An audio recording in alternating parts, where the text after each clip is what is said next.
Okay, we used to talk about other clubs on this podcast, even if it's a Talking Wednesday podcast. We know we've got a lot of neutrals on this, and this is a big one that actually relates to Wednesday, so it's a good one to talk about. Derby County are to enter administration.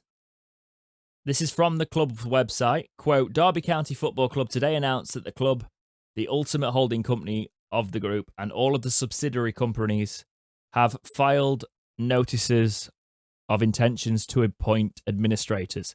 The action was made necessary by a number of developments. Last week, it became clear that the processes which had been underway to identify a purchaser for the club likely would not be productive over the near term, despite the number of negotiations with credible parties. Because of the COVID-19 pandemic, has had severe impact on the revenues and profits of all its businesses. The club has been unable to service its day-to-day financial obligations. The directors had no choice but to make the tough decision to take this action to protect the club. The irony is that the club's financial forecasts show the emergence of a financially sustainable picture. Absent the COVID-19 pandemic. Oh, right, okay, they're being posh. We undoubtedly would have been able to trade through. However, the impact of the COVID-19 pandemic, how many times is COVID-19 mentioned in this? There's about 5 more I can see. And the unpredictability it has created represents too much of a strain. As the COVID-19 pandemic and the lockdown tightened their grip, the club's revenues and cash flow took a circa £20 million hit. This season, COVID-19 has continued the negative effect on the club's revenues. Unlike other sectors, football has been, okay, we get it. Everybody's had a really bad time in football. But Mel Morris is jumping ship, basically. Putting it into admin, he's had enough. Also, that's what this says. Yeah, also, every other club had issues with COVID-19. I spoke to a couple of Derby fans who have said, this is a cop-out. This is a complete and utter cop-out. Of course it is. Mel Morris is not Gint. We were in the same situation. The thing is, we were in the exact same situation because we were getting battered with financial fair play, as these are, right? But Chansiri, you can see in the accounts, he's been bankrolling us. And he's, as an owner, he's been putting his own money in, basically not doing very well with financial fair play because of it. But he's kept us sustainable. And he said that he's going to keep us sustainable. And he's going to, well, not sustainable, but he's sustaining the club, sorry. He's trying. You know, he's actually sustaining the club. We're not sustainable at the minute. We are turning around to be sustainable, but he's actually pumping it in to keep us alive. And COVID was no difference there. No. The interesting thing here is that it's also, if it's all the companies, bye stadium. Oh yeah, because they did the stadium thing as well, didn't they? That stadium is under one of the companies that have bought it. And if it's all companies, then what goes on with the stadium? A lot of Wednesday fans have gone, should we be happy about this? Because Derby were a bit... I actually have to say there was a lot of... I didn't have any issue with Derby fans at the end of the season. We did a stream. A lot of them went, we should be down instead of you. We're even more of a state than you. You know, it's going to be us next season. They were saying this. It is, and Helsome. Yeah. The Wednesday side of it is, should this have happened sooner? Should this have saved us last year, potentially?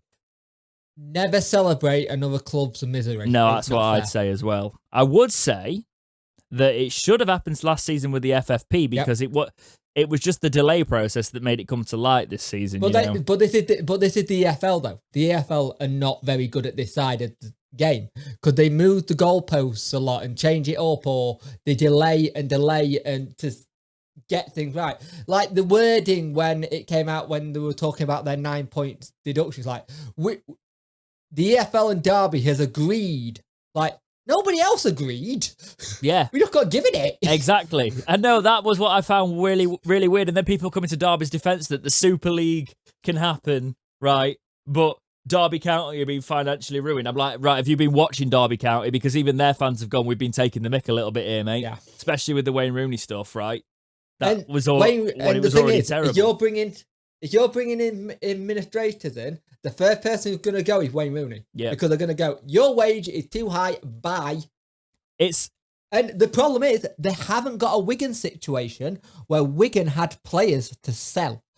Nearly all bar one player are on they're all up for one season. There's no fire sale that they can do. They can't do a Wigan. I mean, their wage, it will be a sort of fire sale when they lose that big wage bill. Yeah, but they're not going to get money for it. No, yeah, definitely not. you'll notice that Punk there said 9 points, right? That was for FFP. Yep. Automatically, it's a 12-point deduction for entering admin. Now, it's very, very, very likely that they get combined together this season and they hit a 21-point deduction. 21, yeah. Minus 21, you're done. It'll be hard, and if you did it, well done, congratulations. If this has happened in the future, but that's hard.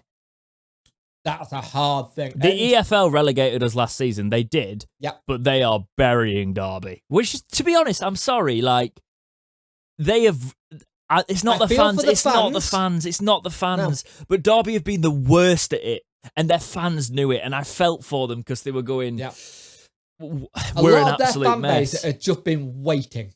They had just been waiting for this and thinking that... And the thing is... but Mel Morris is a Derby lad. He was like rag to riches. He bought Derby. He's meant to... They were very close to going up a couple of seasons ago. They didn't learn, though. The problem was, like, Chansiri, he had one go at it and messed it up and then had to start the recovery. And you've seen it in our accounts. He literally started as soon as he threw money at it and it didn't work the first time and he saw we were going to get into trouble. We still got into trouble, but the accounts after showed that he was bringing it off. Derby went for it and then just kept chucking money at it and kept chucking money at it. One season it was at 80 million in transfers. Yeah. And then we're looking at dodgy deals like with the alleged dodgy deals with the 32 bet or whatever it was, with the Rooney stuff. There was some rumours coming out of that it was a really dodgy way of getting around financial fair play that the EFL didn't like back then either. The stadium situation. Can't really talk about sorry stadiums, but no, but they were told that they inflated their value as well. So they got cleared, but they did get cleared of that. Yeah, it's this whole situation where if you're gonna feel for any club, feel sorry for Wycombe, because this is a math even worse. Because if they get it, Wycombe stay up. Yeah, it wouldn't have been us actually because of the draw, would it? We wouldn't have been saved. No, it would have been Wycombe. At the end of the day, this has been coming for a long time, timing-wise, but then when they're on the up, to be fair, didn't affect them at weekend, got a win. So that's good to see. If anything, it spurred them on a little bit, yeah. Yeah. Wayne Rooney's talking about, like, trying to financially support. I hope he does that, financially support all the staff, because obviously he's a very well-off man. Interestingly, on the day Derby put out that they went into administration, Wayne Rooney liquefied his image right company and he's going to get a 21 million windfall on the same day. I'd hope that would be because he's going to try and put a bit of that into giving like the staff a year's salary as they go. But he didn't know about Derby's situation. Oh no, he found out on Sky, didn't he? He found out on Sky. That's what I felt a bit weird at. Oh. Unless, the way he said it as well, you could tell he was a bit annoyed. I think he did actually found it out on Sky because they are not very good at communicating. But if you're a Derby fan, this was coming a mile off, right? From a Wednesday perspective, because we've obviously got try and do the Wednesday tinge on there. If this had have happened last season, or even just the FFP stuff, right? They've got away. You forget they've got away with quite a lot of the FFP stuff. They've had a lot of the stuff just like the EFL have gone fine. That's what the agree to the points deduction was. Nobody gets to sit down and agree with how much they're going to get punished, right? Unless you're into that sort of thing. This podcast is going places. But it's one of those where they got away with stuff, right? Get back on track. Get back on track. Yeah. Enough jokes. They got away with quite a bit. Even they're still getting hit with the stuff. How are we doing this? But if that had happened last season, I do think we'd have stayed up because the problem for us was the demoralising, always looking at the bottom of the table. If we had another club in this situation, we'd have felt like we were in more of a battle with Derby for it. I don't really care now because I think we'd have struggled this season. I really think we'd have struggled this season because we needed a rebuild anyway. I do feel for Derby who are going to go through it because the thing is, if they can't fire sale and if it's true that they were still like spending, they're going to have to recover and they could go all the way down. What assets have they got? What assets have they got, really? The ground is technically now the administrators. You've got players who are on short-term fit contractors anyway. Training ground? They're going bust. I don't know. They've gone bust. Yeah. I really hope they're able to get a good administrator in, find them a decent-ish buyer who does it and do a Wigan, but you have to learn from this now. I really hope they're not the next, because they could be the first big club to go that way. I don't think it can happen. I don't think it can happen.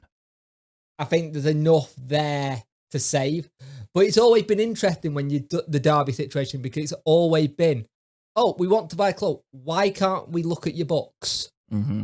Why are we not allowed to look at your accounting stuff? Because that's always been the case. It's always been something not being able to get looked at or whatever.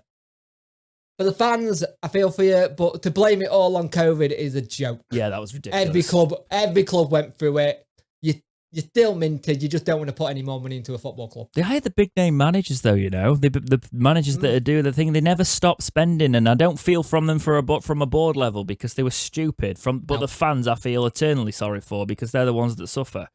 But that, just like the Super League, the fans are going to suffer, right? Because that's the way it should have been for the Super League, right? Let's not get into that one. But that's the thing. If your club doesn't follow the rules, the fans are going to suffer anyway. So, unfortunately, Derby are well in the firing line for a lot of suffering, which sucks. Sorry, Derby fans.